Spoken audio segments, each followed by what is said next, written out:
Entering the 2026 Milan Winter Olympics, there was one team expected to bring home gold. Team Canada is elite by every sense of the word, top to bottom. Based on how you rank them, they have 4 of the 5 best players in the world, generational talents, and the kind of depth that means they left multiple all-stars at home because they didn't have enough room on the roster. They were expected to win.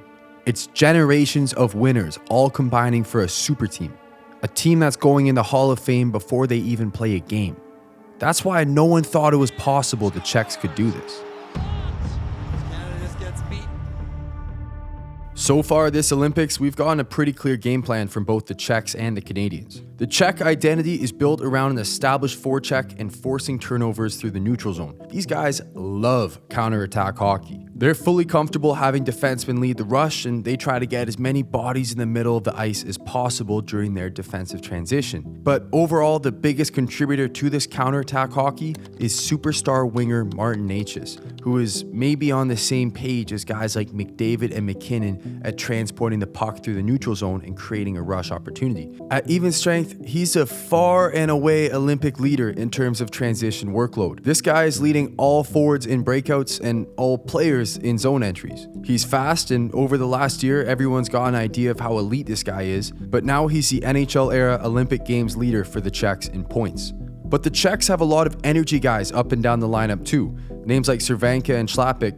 These aren't NHL players anymore, but they're dense guys who go heavy on the forecheck. Defensively, they have big bodies who play hard behind a number 1 defenseman in Filip Hronek. I said it, he's a number 1. And in net, they have Lukas Dostal, one of the best young goalies in the world. The Czechs have a lot of pride in their identity, and they aren't afraid to play scrappy hockey. Match that with the superstars in the lineup, and they're absolutely a contender for gold. Meanwhile, Canada's speed and skill allows them to mainly prioritize creating grade A chances. This roster has the luxury of passing up looks to try for better ones because of how much skill there is up and down the lineup. Ideally, with this much talent, they can pick and choose how they want to score, and they can adjust based on the game situation.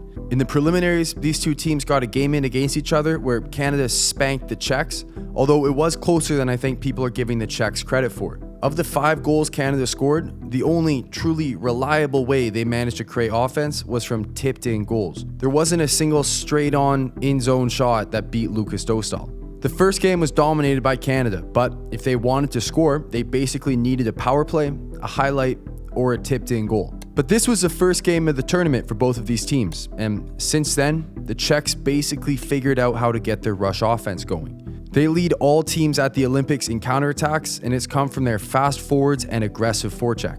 If Canada wants to win this one, they're going to have to be ready for that forecheck, and they're going to have to create early in case Czechia decides to trap it up with an early lead.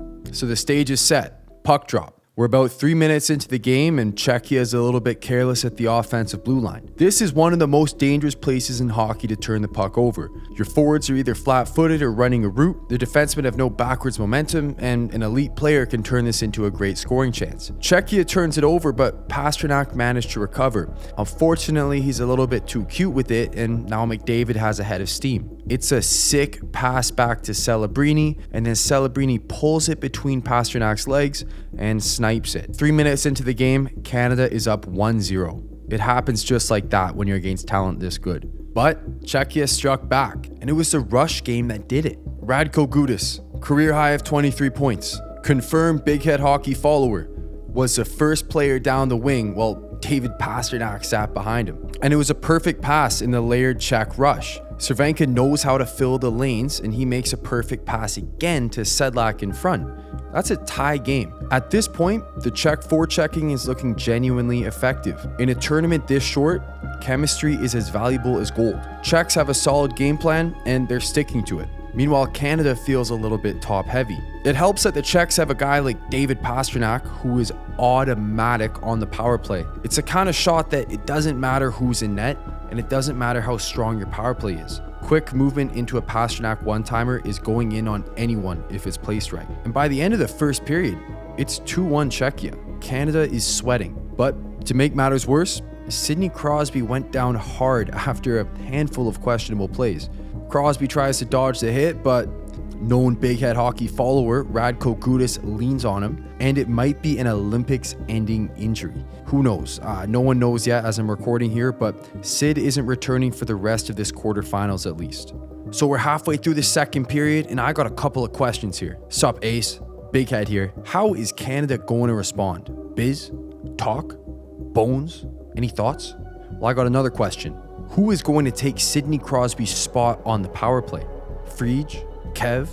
Got any thoughts? Well, we can answer both of these questions with the second Canadian goal. 19-year-old Macklin Celebrini subs in for Crosby on power play 1, and one of the best stat line goals you'll ever see. Celebrini to McDavid to McKinnon ties it up on the power play. We got a 2-2 game.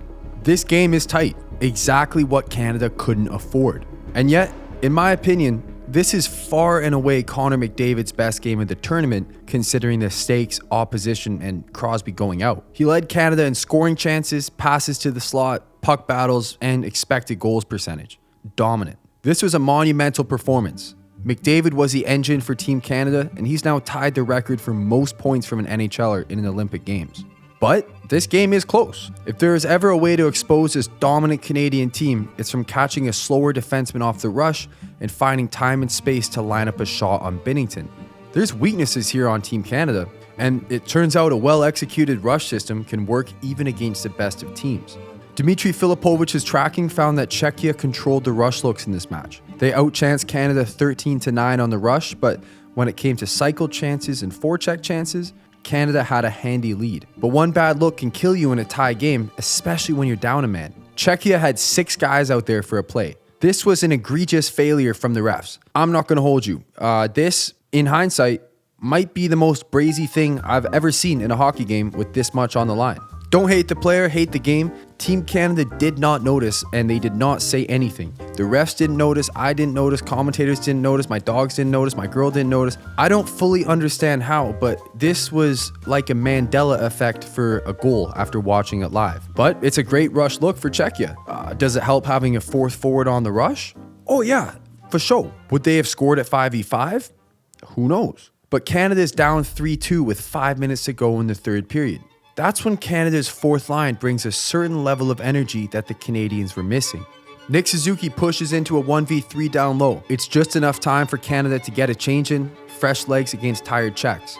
They're tired enough to miss that Suzuki's actually creeping up the goal line and into the slot. Shot from the point, and Nick Suzuki put Team Canada on his back.